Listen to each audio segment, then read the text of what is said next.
shakes up things. And coming to your question of theatre and digitality, I think every experience today is digitized.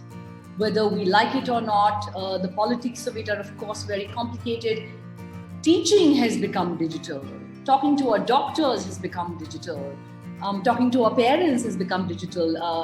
Pleasurable experiences, desire has become digital. So how can theatre be far behind? And I think there is a moment of opportunity for us as performance makers, and I really want to use this term now, performance maker, rather than just theatre maker, because the arena or the landscape of theatre has gone outside the proscenium. It's come into this 4x3 box. So I do feel that the language of the digital is something that we need to learn continuously.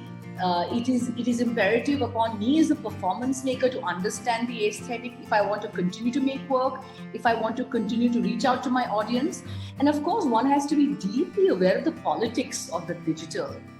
In a country like India, I made a show with children last year in Hyderabad, and it was funded by the University of Oxford. On the day of the show, there was a storm and they had no electricity.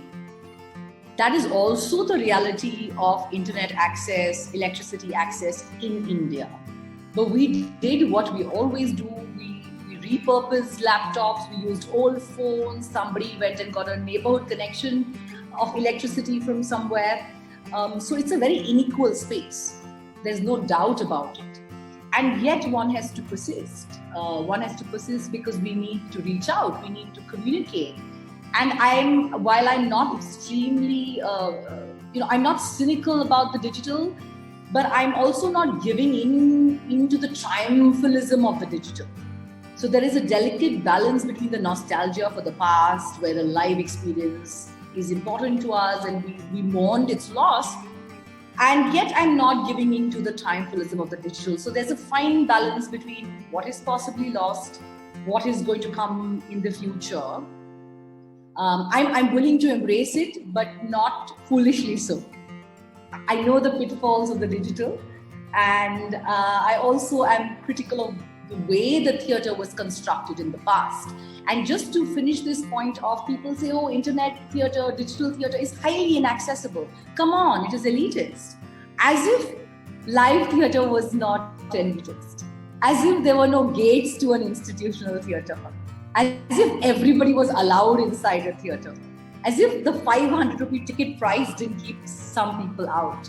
Gatekeeping has always existed. Is that an excuse? No, certainly not. Can we move towards a theatre that is more equitable? Perhaps. Is it going to happen today, tomorrow, in my lifetime?